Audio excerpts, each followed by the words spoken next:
गांव जहां रात ज्यादा लंबी होती है। उत्तराखंड के पहाड़ों के पास एक छोटा सा गांव था, भैरवपुर। दिन में बिल्कुल सामान्य। बच्चे स्कूल जाते, खेतों में काम होता, शाम को चाय की दुकान पर भीड़ लगती। पर रात रात भैरवपुर में सामान्य नहीं होती थी। यहां लोग 9 बजे के बाद जमीन पर पैर नहीं रखते थे।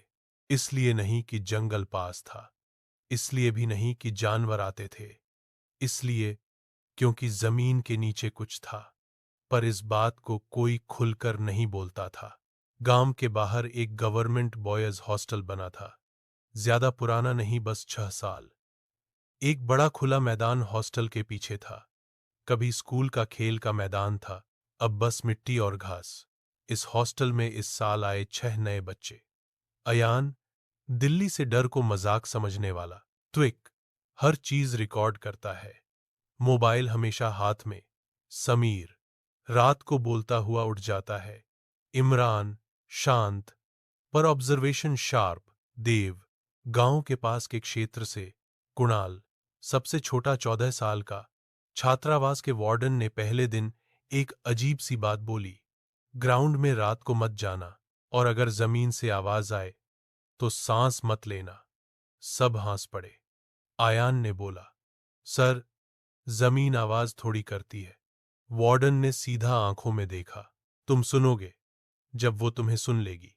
पहली रात, 12:47 एम। हॉस्टल के कमरे में अंधेरा, पंखा चल रहा था। अचानक खर खर, जैसे कोई गीली मिट्टी को उंगलियों से खुरच रहा हो। समीर उठ के बैठ गया। भाई, कोई नीचे चल रहा है क्या? अयान बोला, चूहा होगा। पर आवाज नीचे से नहीं, जमीन के अंदर से आ रही थी। फिर एक सांस लेने की आवाज, पर वो सांस ऊपर की तरफ आ रही थी, जैसे कोई जमीन के नीचे रहकर हवा खींच रहा हो। कुणाल का गला सूख गया।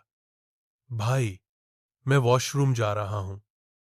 उसने पैर नीचे रखा, और तब भीन हल्की सी धौंसी, बस 1 इंच। पर वो एनुख था। अगली सुबह इमरान ने नोटिस किया, ग्राउंड के बीच एक गोल एरिया था, जहां कभी घास नहीं उगती। चाहे बारिश हो, चाहे धूप, मिट्टी हमेशा गीली और ठंडी रहती थी। देव ने धीरे से कहा, यही जगह है क्या? अयान ने पूछा। देव ने बोला, गांव वाले बोलते हैं यहां पहले लोग दबाए गए थे। कौन से लोग? देव चुप हो गया। बस इतना बोला, जो रात को ज्यादा सांस लेते थे। हॉस्टल के पास ही एक पुराना रेंटल हाउस था, जहां टीचर्स रहते थे। इस साल वहां आई थी मीरा मैम। पहले ही हफ्ते उन्होंने शिकायत की, रात को कोई मेरे कमरे के नीचे बैठकर सांस लेता है। लोगों ने बोला, पाइप की आवाज होगी। पर मीरा मैम ने कहा, पाइप इतनी धीमी सांस नहीं लेती। एक रात उन्होंने बिस्तर के नीचे मोबाइल रखा, रिकॉर्डिंग ऑन। सुबह जब सुना, रिकॉर्डिंग में 2 सांसें थीं, एक उनकी और एक जो उनकी सांस के साथ पूरी तरह से सिंक हो रही थी, जैसे कोई उनकी सांस कॉपी कर रहा हो। एक सुबह उठकर देखा तो समीर का बिस्तर गीला था, पर पानी से नहीं, पसीने से, जैसे किसी ने उसे रात भर जिंदा दबा के रखा हो। समीर कभी मिला ही नहीं। पुलिस आई, खोजो हुआ, जमीन के बीच सिर्फ एक चीज मिली, समीर की उंगली का नाखून मिट्टी के अंदर घुसा हुआ, जैसे उसने बाहर निकलने की कोशिश की हो। गांव के सबसे बूढ़े आदमी ने सच बताया, पहले यहां एक सांस लेने का आश्रम था। लोग ध्यान के नाम पे आते, पर वहां एक गुरु ने सिखाया, जो ज्यादा सांस लेता है वो ज्यादा जीना चाहता है, और जो जीना चाहता था उसको जमीन के अंदर बंद कर दिया जाता था। जमीन ने उनकी सांसें याद रख ली, और अब जमीन सांस मांगती है। रात 2:11 आम। ग्राउंड से आवाज आई, अब तुम्हारी बारी। जमीन हिलने लगी, हॉस्टल का फ्लोर सांस लेने लगा। बच्चों को महसूस हुआ उनके फेफड़े खुद खुद हवा खींच रहे हैं, जैसे कोई और कंट्रोल कर रहा हो। कुणाल चीखा, सांस मत लो। पर तब जमीन फट गई और जो निकला वह इंसान नहीं था। वह सांस से बना हुआ आकार था। चेहरा बिना आंखों के, मुंह बस एक खुला हुआ छेद। और उस छेद से समीर की आवाज। सुबह, हॉस्टल बंद, ग्राउंड सीमेंट से कवर, किराए का घर खाली।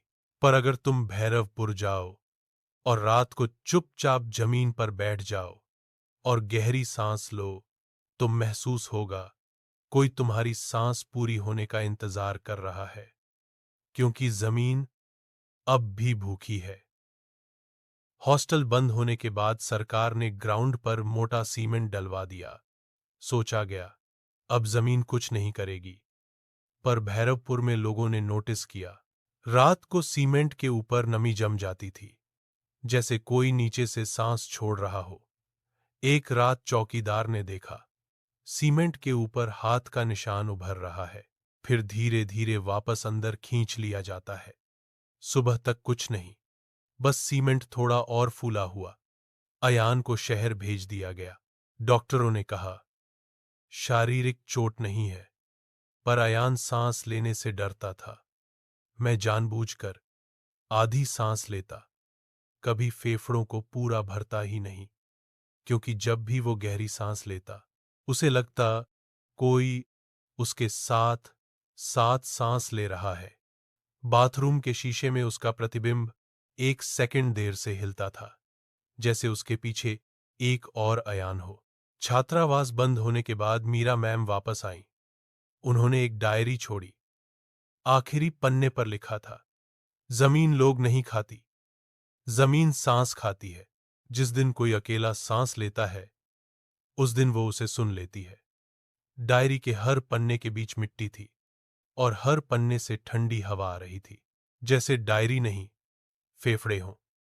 2 साल बाद उसी जगह पर नया छात्रावास बना।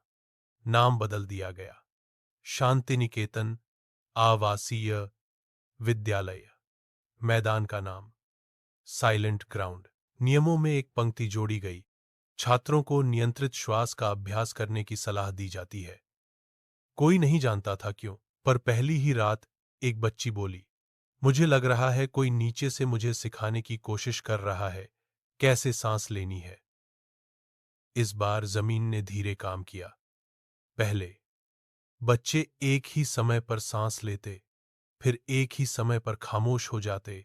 फिर एक रात ग्राउंड पूरा बैठ गया और नीचे निकला एक बड़ा सा खाली हॉल। दीवारें गीली फेफड़ों जैसी, छत से बूंदें टपकती थीं पसीने जैसी, और हॉल के बीच हजारों लोग सीधे खड़े थे। सबके चेहरे शांत थे, आंखें बंद थीं, पर छाती ऊपर नीचे हो रही थी, एकदम लय में। हॉल के अंत में एक संरचना थी, इंसान जैसी, पर ठोस नहीं। वह सिर्फ हवा से बना था। उसकी आवाज हर दिशा से आई, तुम लोग सांस को अपना समझते हो, पर सांस कभी तुम्हारी थी ही नहीं। उसने हाथ उठाया और एक बच्चा हवा बन के उसमें घुल गया। बच्चा चिल्ला भी नहीं पाया, सिर्फ उसकी आखिरी सांस आवाज बनी। अयान को सपने आने लगे। सपने नहीं, निर्देश। वापस आओ, तुम अधूरी सांस हो। अयान भैरवपुर लौटा। जैसे ही उसने ग्राउंड पे पैर रखा, मीन रिलैक्स हो गई, जैसे किसी अपने को महसूस करके। मास्टर ने बोला, तुम बच गए क्योंकि तुमने सांस पूरी नहीं ली। अब तुम्हें बाकी सांसें पूरी करनी होंगी। मास्टर ने विकल्प दिया, या तो अयान अपनी पूरी सांस दे दे, या फिर हर साल 10 लोगों की सांस जमीन को दे।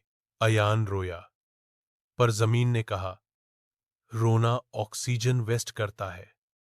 अयान ने गहरी सांस ली, पूरे जीवन की सबसे गहरी, और वो धीरे धीरे मिट्टी में बदलने लगा। आज भी भैरवपुर में हॉस्टल चल रहा है। मीन शांत है, पर अगर तुम ध्यान से सुनो तो हवा के बीच एक आवाज मिलती है, आधी सांस लो, पूरी नाही, और काभी काभी तुम्हारी सांस तुमसे पहले पूरी हो जाती है।